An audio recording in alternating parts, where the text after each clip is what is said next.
keep your cool when you're entering a entering COVID ward. Please don't do in a hurry. Have some time, make your plan, what you are going to do, how we are going to work, don yourself, go inside, do the works there, put the notes outside, and then you doff properly, very carefully, very slowly, and then come out and do the rest of the things. So all of us must be delivering to the patients. It's a challenge for all of us, a testing time for all of us, and it's a testing time for our profession also. So we should be testing, giving our service to the patient. And you must remember that one patient is admitted under you, and his family members are in quarantine.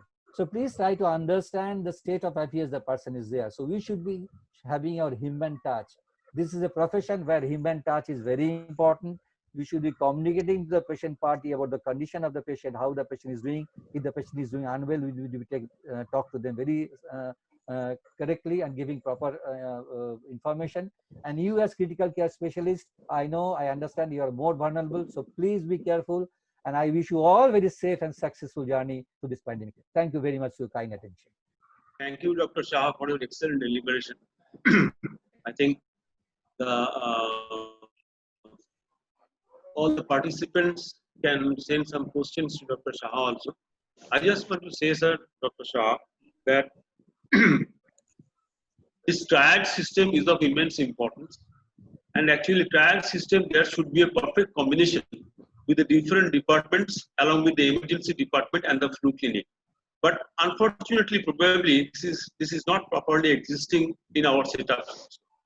So if we can maintain the triad system properly, rather the emergency physicians who are just checking the patient at the front line, if we give adequate importance to them and their suggestions if we take, and then before reaching a particular patient to a particular department, if we can have some different definite idea that what are the problems he or she is having, probably that this sometimes we heard that this department is closed due to the sudden appearance of COVID patient. This can be probably minimized, I think so. We need a perfect combination, perfect coordination between this flu clinic, between the emergency systems, and also the departments also. And what I would suggest, if possible, that even the say some from the different departments, maybe from the gynae department or from the other department, some of them they may come to the emergency department also, so that whenever that patient is going to a particular department, probably that could be restricted. Can I respond to your comment, please, sir? What you said is very right. Every hospital should having a standard operating procedure, and ideally, this should be printed, printed on the hospital emergency. So if the patient has come with this, I will do this. If the patient has come with this, today only in the morning, I went to Medical College, Kolkata. You know, this is a COVID hospital, and the Director of Medical Education was also there. And Juviraj, my student, who is now assistant professor, DM in infectious disease, all of us were there. We are discussing with the professors of medicine and other people there. So in every system, there is a teething problem. And if you have a clear-cut SOP, and if all the people who are in the system, if they know their job, what exactly they have to do, and there should be a communication system. So if you do it properly, I think we can overcome the problems which you said. And there was a question in the chat box. If I'm allowed, can I answer that? Yes. Someone has asked that. Saurabh, I have a query also. Can I answer the question? Yes, sure. So there was a question on the why hydroxychloroquine prophylaxis is for 7 weeks. So this is an ICMR guideline. We don't have a clear proof. When the ICMR guideline was set, we don't have a clear-cut proof for the hydroxychloroquine is effective as a prophylaxis, but it has been given. And now many of the people, including myself, I have already completed 7 weeks of hydroxychloroquine prophylaxis. So ICMR has said that those people who have completed 7 weeks of prophylaxis, they should be continuing as a weekly prophylaxis till we get a further recommendation. All of us know there's a trial registered in the clinicaltrialsgroup.com about the prophylactic as well as the therapeutic efficacy of hydroxychloroquine. So till we have an answer, or till you have a clear-cut guideline from ICMR to change this, we will be suggesting everyone who is on hydroxychloroquine prophylaxis should be continuing that the weekly basis to further advice. Thank you. Yeah. As we are triaging the patients, all the patients in the emergencies, and you have correctly said that we should consider all the patients as COVID positive until and unless it becomes negative. So, what would be the policy of using the PP or others when we are placing the patients in a normal ward after the triaging? Because as we know, when we are suspecting a patients, we are putting them in isolations where all the health workers are taking the precautions by wearing a PPE. But we are only the facing and having problems of the patients where with the patients after the triaging where there is no or less chance of having COVID. And as there are a lot of patients who are asymptomatic. So there is a good chance of having any patients comes positive even they are whether they are getting treated in a ward. So there is a possibility that the patient, the health worker may get infected or be exposed. Yeah. So what would be your suggestions to take the precautions of the health worker in a ward where there is a less or no suspected COVID patients are there? You have raised a very pertinent question, Amitabh. Very, very pertinent and practical question. So my suggestion will be, well, this is my suggestion, though the guidelines say they are less likely to be COVID and use surgical mask and these things. Right now, the epidemic is evolving now. And some areas are in red zone, some areas in other zones, some areas containment zone. So we need to take history from the patient, the residence of the patient. So if you can have an exact idea of the residence of the patient and if there's a history of travel and all those things, we can cure. But many times you won't be getting history properly, and these containment zones and these red zones might change from day to time. In fact, every hospital should keep themselves updated about the areas around them, that they are draining areas, which are in the red zones, which are in the containment zones, like that. Even then, when the patient is not suspect for COVID, so admitted in a general ward, even then, I think that we should be practicing precautions. Like when you are going in rounds, you can use a N95 mask if the hospital has a supply for that. Full sleeves gown sort of putting on, and a head cap sort of thing, and you put on shoes. So that keeps you safe for most of the time. Keep examination of the patient to minimum necessary. I repeat this because I have heard from people. I am not naming a nephrologist, a very known nephrologist of Kolkata. He called me maybe about 10 days ago that they had a patient who had failed this channel. So they made a repeat one, then it got infected. So they thought that the patient is admitted with the new channel infection. And he said that Dr. Shah, I examined the patient. I was examining the abdomen and all those things. Fortunately, he had put on the gloves and he was on N95 mask. And so after they are thinking that it's a channel infection, but the patient has turned out to be positive. But if you keep your examination of the patient to a bare minimum time, maybe maximum not more than 3 to 4 minutes, if possible, the patient should be turning. All the patients should be put on mask. This is very, very important. In the ward also, general ward also, all the patients should be put on mask if they can tolerate this. And you should be limiting your examination maximum to 3 to 4 minutes. I don't think you need much more time, maximum 5 minutes, not more than that.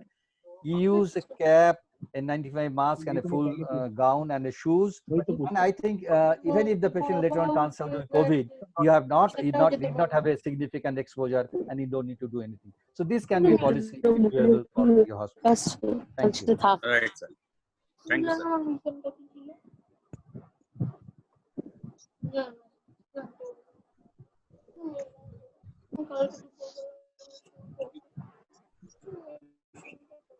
Sourav স্যারের মাইকটা of হয়ে গেছে। হ্যাঁ, doctor Saha.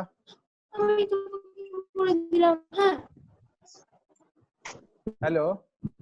So another question is being asked that if a patient becomes positive, if it is uncomplicated, how much time usually takes to become it negative?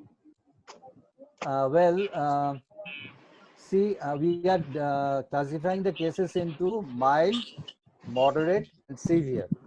The previous protocol was that once a patient is diagnosed with a COVID positive state, then we are advising to test every 3rd or 4th day till the first report comes as negative, and then testing next day. So if 2 consecutive tests, 24-hour test as negative, the patient is asymptomatic, test is clear, the patient was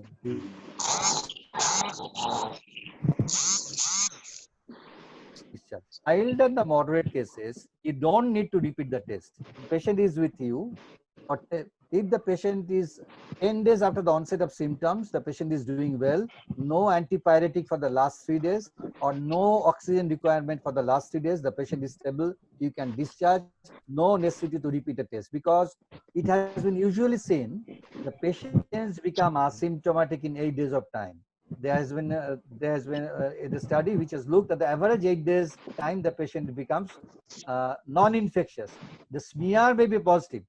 If you do a swab, the swab may be positive, but if you do a viral culture, the virus is not there. So it has been explained, and based on that, the ICMR has made this guideline. Our state is also following that. Mild and moderate cases, after 10 days of onset of illness, the patient is doing well, no fever for the 3 days, no oxygen requirement for the last 3 days, you can discharge. Only for severe cases, then and only then, after the patient has become severe cases include the immunocompromised patient, the cancer patients, the HIV patients, and all them. So if this patient, after they have become asymptomatic, we will repeat swab, and if the swab is negative, and then you can only discharge the patient. So this is a protocol.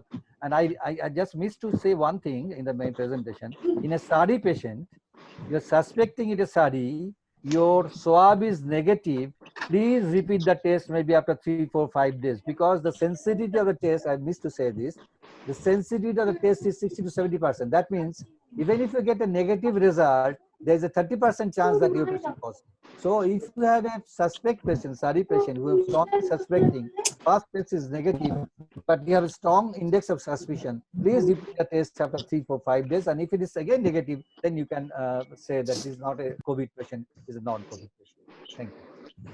Dr. Shah, I have another question, just the queries.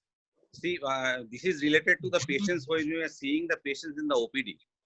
So as you are saying that any contact of less than 15 minutes and 1 meter away, that we have less chance of having any contact. But the thing is, in outdoor, the 1 meter distance we can maintain. We can also maintain the number, the minutes of treatment below 15 minutes.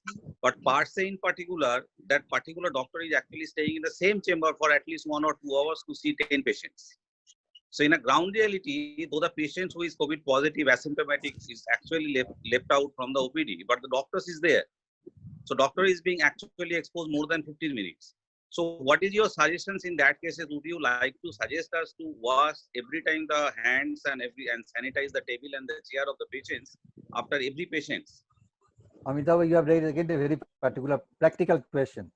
So we should be rethinking, and after the lockdown is over, we'll be getting more patients in all OPDs. Right. So we need to do some planning. The state government will issue a guideline. Something has been prepared and it is being finalized. So just let me tell the gist of it, what has been suggested, that we should be giving appointments. It's not that, so the patient should be waiting outside. They'll be coming into your OPD room one by one. There should be waiting area outside where the patients will be waiting at a distance, and you should be giving an appointment. Say this patients come at 9, this patient comes at 9:10, this patient comes at 9:20, like that. They'll be sitting outside keeping a social distance. All of them will be putting on a mask, and you, doctor in the OPD, will be putting on this thing, N95 mask, cap, and then the full cover and gloves. So, and the patient is with the mask. So with each patient, you are not having contact for more than 3-4 minutes. So even if you are in the OPD for this long time, but each patient is coming from the patient to you, and after seeing every patient, you should be sanitizing your hand, and if possible, someone can be there to clean the chair and table, sanitize the chair and table. If this is possible, but that may not be that much possible. But please make sure to sanitize your hands in between patients, and don't put your hands on any part of the body. So if we make this a practice, I think we can keep yourself safe, because lockdown will be over at some point of time. The patients will be coming to us. We need to see patients. So if we practice this, I think we'll be safe from it. For your excellent deliberation. And on behalf of Critical Care Society, we are really grateful that you have spent so much time with us. And at the same time, we are definitely assuring you, we all the critical care doctors of West Bengal are working hard, and we are all with the patients, and we are never going away from the patients. We are all in the critical care units. Only thing we believe, that we also firmly believe, that probably perfect combination between all the doctors, from the specialists, from the surgical surgeons, from the gynecologists, and also emergency physicians, critical care specialists. Some sort of coordination probably definitely can improve the present scenario of our state. Thank you very much, sir. Now, Doctor, we have Dr. Ashutosh Ghosh. He is with us for quite a long time, and regarding ventilation, we have seen many guidelines for the last few months. And now I would request Dr. Ashutosh Ghosh, who is the head of the Department of Critical Care Unit of IPGMR, to say a few words about ventilation and what we should follow in the COVID patients. Dr. Ashutosh Ghosh, please. Actually, I am going to touch upon the salient aspects, because if you go through the protocol, in any standard protocol, and one is there in our health website. If you click on our health website, you will be getting everything in details regarding management, including the ventilatory management, everything.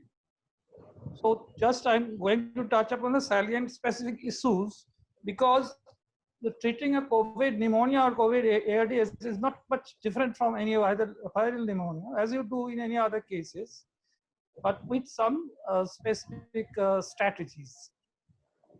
Now, when we get a patient suffering from hypoxemia, we are alert. Initially, in milder cases, you apply the nasal prong, then you further it is not improving, and you apply bag mask oxygen, or even the venturing mask, even not improving, then high flow nasal catheter HFNC, still not improving, then where to go? Here, obviously, after maximal level of trial, the oxygenation is not improving, because hypercapnia is not a very problem to start with, unless it is a end stage situation, unless it is associated with other things like underlying COPD or pulmonary thromboembolism like that. So hypoxemia is our concern. Acute hypoxemic respiratory failure is our concern. So the question of mechanical ventilation comes. So some sort of positive pressure adding to forcing oxygen going down to the belly. Earlier it was tried non-invasively. I'm mentioning non-invasively because it was tried, but currently it is better to be avoided. But if you have that expertise to look after, and if expert is available throughout the 1 hour, because beyond 1 hour you are not expected to take a chance with non-invasive. And secondly, extensive monitoring facility has to be there, because it will be too late if you try beyond 1 hour, or if you do perform inadequate non-invasive ventilation. So better to forget. So the only option remains is intubation and to start positive pressure ventilation. There, as you usually do with volume control or volume cycle ventilation, if it fails later, then obviously the other option is pressure control with inverse ratio ventilation plus fit. I'm coming to that later. So as we do conventionally, we start with volume cycle or volume control ventilation, which putting the patient on SAMU mode with a low tidal volume. This low tidal volume, how much low? Usually we apply in other cases 6 to 8 ml. Here to start, better to start with 4 ml per kg of the body weight tidal volume. And the rate you adjust, matching with the minute volume you desire according to the body surface area. Roughly in an adult, 14 adult. You adjust the inspiratory flow so much so that the inspiratory time is little prolonged for better oxygenation. To start with around 30 to 40 liter per minute. And the PEEP here, you start with a low PEEP in any case, in general. and that is around 5 centimeters of saline. Now you have to observe properly what is going to happen, whether the patient is responding or not. And side by side, you monitor certain parameters like SpO2, you monitor with hemodynamics, blood pressure, and plateau pressure, airway pressure, particularly the plateau pressure and the driving pressure. Plateau pressure target is not to allow it to go beyond 30. Target is to keep it within 30. And the driving pressure, which means the difference between the plateau pressure and the PEEP. The PEEP has to be adjusted so much so that the driving pressure remains within 15. Now, and additionally, you can follow the pressure volume curve also and look at the higher inflection point. The PEEP application should be within the 80% of the higher inflection point in general, matching with the other parameters. Now, if you see the patient still not responding, then you have to look at the other factors like any other complications, or there are not, in particular, volume optimization is there or not. There is many times inappropriate volume use of condition where the patient may not respond because of that. And of course, you have to look at the complication of the mechanical ventilation per se also. And you troubleshoot accordingly. Now, if the patient responds, what to do next? Whether to continue with the low PEEP strategy or low tidal volume, or we have to manipulate a little bit. Here you can try the patient is, you have put on low tidal volume with low PEEP, patient is responding, to improve the patient further, to keep the saturation level or target in severe cases 88 to 92 and better to be within 95 desired. So we are not reaching to that level. There you can apply the recruitment maneuver. Now what is that? For few seconds, few minutes, around 40 seconds, during that period, you apply PEEP 35 to 40 on CPAP mode, and you see if there is any change or not. Obviously, this trial should not be done where the patient is not non-responder to PEEP application what you have applied, and it should not be used as a routine. Now, after you have tried this recruitment maneuver, if the patient improves, then you go further with high PEEP, low FiO2 strategy. There is a table, I'm coming to that. And if the patient does not respond to recruitment maneuver, then better to forget that higher PEEP. You continue with low PEEP strategy. Another table with low PEEP and high FiO2 is there. There the PEEP are applied, the FiO2 accordingly, it is matched with the FiO2. So those tables are there that you can get in all the standard policies. There, whether it is in the low PEEP strategy or high PEEP strategy, initially we start with around. Initially, we start with 5 FiO2 30% and PEEP around 30. I mean PEEP around 5. And gradually we increase in the low PEEP strategy. Gradually 2 to 3 by steps. You follow the entire table. And in case of high PEEP strategy, with PEEP in a stepwise in an incremental fashion, and you can go up to maximum of 24 centimeters of water PEEP. Now, if after doing all this, still the patient is not improving, we have to try with another mode. That is pressure control mode. What I said there, with inverse ratio of ventilation and PEEP. Usually we start with 12 to 14 centimeter of saline inspiratory pressure. Gradually we increase, and to get the target tidal volume, 4 to 8 milliliter per kg body weight. We try to invert the ratio, means to increase the inspiratory time, to keep it the ratio inspiratory time versus expiratory time 1 to 1.5. Expiratory time gradually reducing from 1.5 to 1. You may apply 1:1 even. And with a PEEP, with a low PEEP, will start. So that is basically the fundamental strategies of mechanical ventilation, invasive mechanical ventilation. Their adjunct you may use, that is to vasodilate, to dilate the pulmonary vessels for better oxygenation by inhaled NO, if that port is available in modern ventilator in some of the advanced hospitals. Here in Kolkata also, we have that option. And in severe cases, if the patient is fighting, you may have to apply neuromuscular blocker even.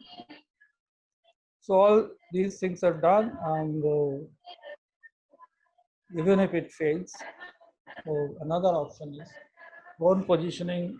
There is a best of all other options, not discussed about. I am not going into the details of it. Difficult to follow in the many situations unless a trained dedicated team is there. It is better said than practiced.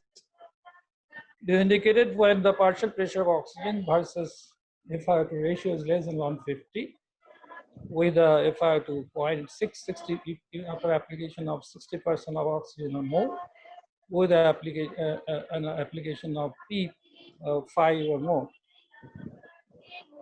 Or alternatively, if the PF ratio is less than 100, even after applying 100% oxygen, and the PO2 is not going above 60, it's still less than 60.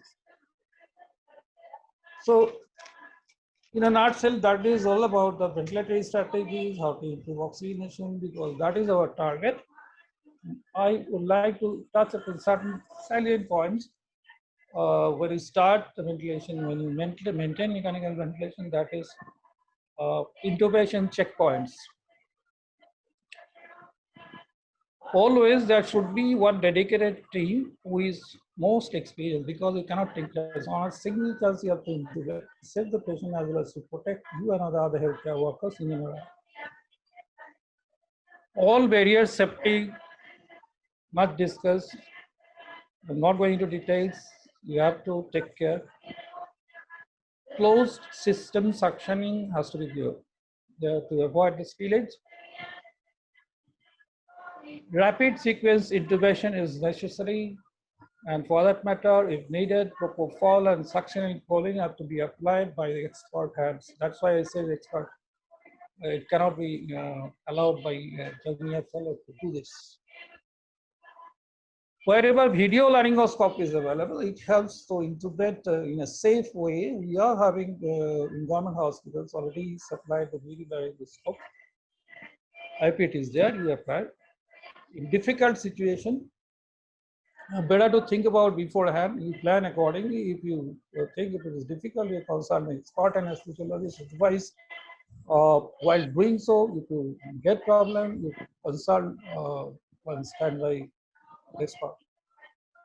So those are the checkpoints. Regarding the ventilatory circuit also, one circuit for one patient, that we usually do in this with this particular circuit. In other cases also, you routinely change this HMEF moisturizer filter and the circuit tube at an interval of 48 hours, or if it is visibly soiled. A nebulization, of course, better to be avoided, as you know. The reason, better you apply the meter dose inhaler or as bronchodilator, which is in line. Oh, that is in nutshell. Please. So any question to Dr. Ghosh, please? So some question from Dr. Bojan Choudhury, role of ECMO in ARDS in COVID patients.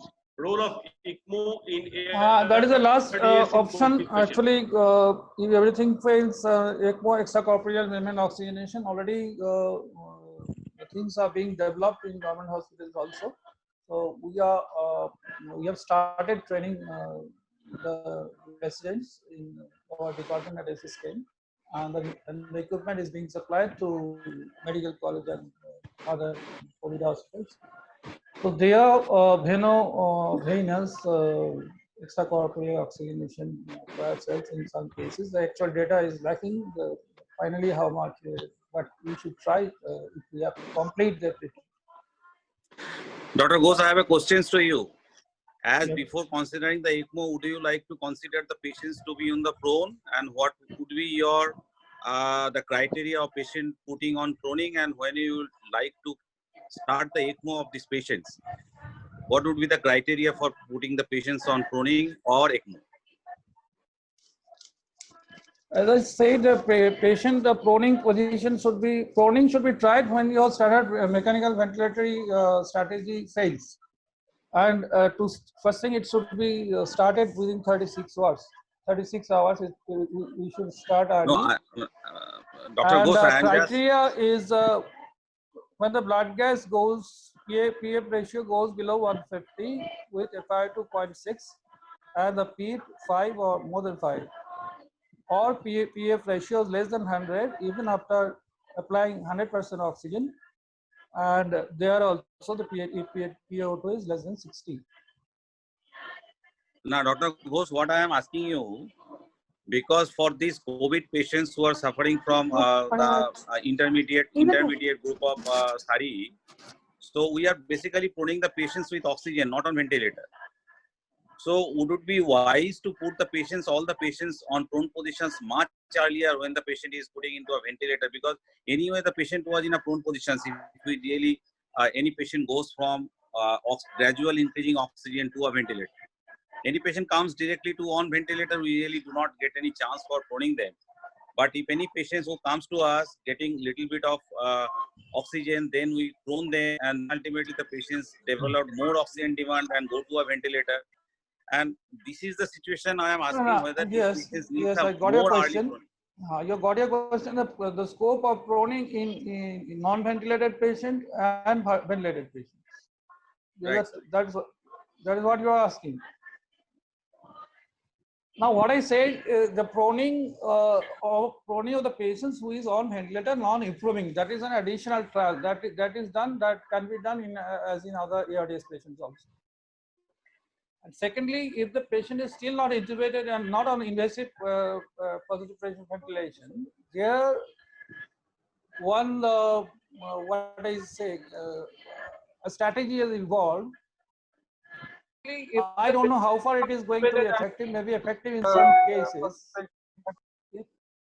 With proning, maybe some people are applying non-invasive with proning. Patient is still not intubated. If you cannot prone totally, a semi-prone position may help also.